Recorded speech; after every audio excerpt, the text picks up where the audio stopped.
Bem-vindo ao canal Guerras que Mudaram o Mundo. Aqui investigaremos desde as guerras mais antigas até os conflitos modernos e contemporâneos.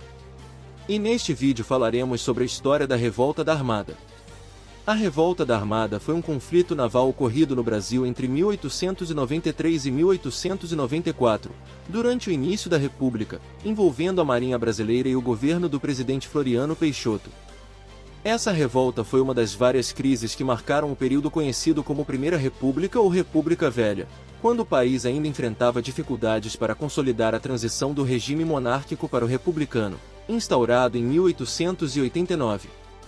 A proclamação da República, liderada por militares em 15 de novembro de 1889, destituiu o imperador Dom Pedro II e instaurou um regime presidencialista, sob a influência dos ideais positivistas. No entanto, a transição não foi fácil. O novo governo enfrentou resistências de vários setores da sociedade, incluindo monarquistas, militares insatisfeitos, políticos regionais, e até mesmo alguns republicanos que não concordavam com a maneira como o regime estava sendo implantado. Após a deposição de Deodoro da Fonseca, o primeiro presidente da República, que renunciou em novembro de 1891, assumiu o poder o vice-presidente Floriano Peixoto, figura central na política brasileira daquela época. Floriano, conhecido como Marechal de Ferro, adotou uma postura autoritária e centralizadora, o que gerou insatisfações tanto no exército quanto na marinha. Uma das queixas era o fato de que, de acordo com a Constituição de 1891, novas eleições deveriam ter sido convocadas após a renúncia de Deodoro, o que não aconteceu, levando a acusações de ilegalidade contra o governo de Floriano. A revolta da Armada foi fomentada, em grande parte, pelas tensões entre o exército e a marinha. A marinha, que havia sido uma força de grande prestígio durante o Império, se sentiu relegada a segundo plano no novo regime, dominado por líderes militares do exército. A insatisfação se intensificou com o autoritarismo de Floriano Peixoto, que reprimiu qualquer oposição ao seu governo de forma violenta, especialmente contra os monarquistas e republicanos dissidentes. Além disso, o Brasil, naquela época, vivia uma instabilidade política e econômica. A recente mudança de regime trouxe consigo incertezas e disputas de poder. A economia enfrentava crises, agravadas pela instabilidade política, o que aumentava a insatisfação em vários setores. No seio da Marinha, muitos oficiais consideravam Floriano Peixoto um governante legítimo e estavam descontentes com a sua administração.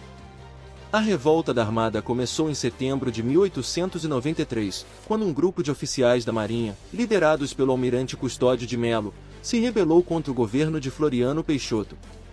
A rebelião teve início na Baía de Guanabara, no Rio de Janeiro, então capital federal.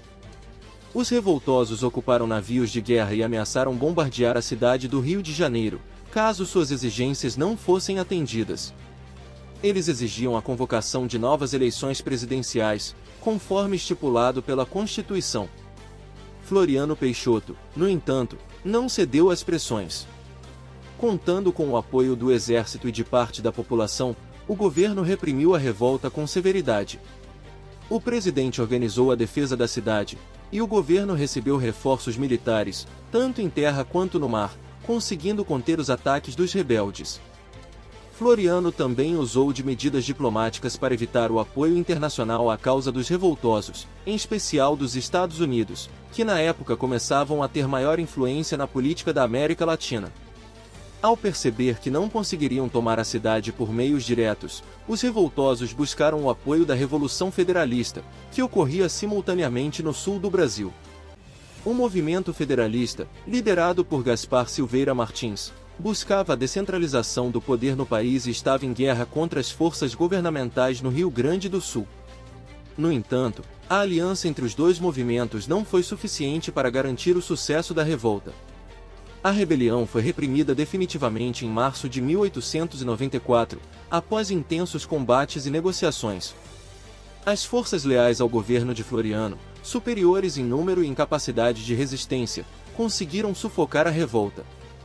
Os rebeldes que não foram mortos ou presos fugiram para o exílio, e os principais líderes, como o almirante Custódio de Melo e Saldanha da Gama, buscaram asilo no Uruguai e em outros países.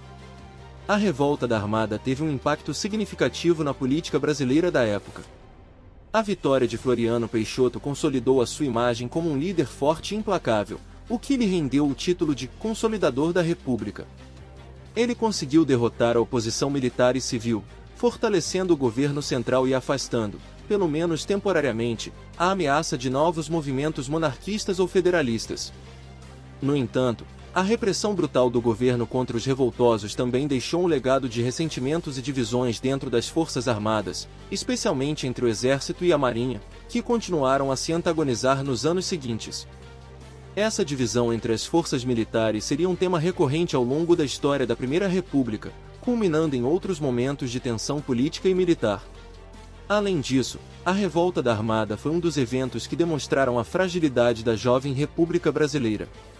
O regime republicano ainda estava em construção e enfrentava grandes desafios para se consolidar, entre eles a falta de unidade entre as forças políticas e militares e a resistência de setores da sociedade que tinham interesse em manter o status quo do império ou promover mudanças estruturais mais radicais. A Revolta da Armada foi um dos episódios mais significativos da história militar e política do Brasil durante a Primeira República. Refletiu as tensões e as dificuldades de adaptação ao novo regime republicano, evidenciando as divisões internas nas Forças Armadas e a fragilidade das instituições republicanas em seus primeiros anos. Embora Floriano Peixoto tenha conseguido reprimir a revolta e consolidar seu poder, as cicatrizes deixadas por esse conflito continuaram a influenciar a política brasileira nos anos seguintes. O episódio também destacou o papel central dos militares na política brasileira, algo que continuaria a se manifestar de forma expressiva ao longo do século XX. Obrigado por assistir este vídeo e se inscreva no canal.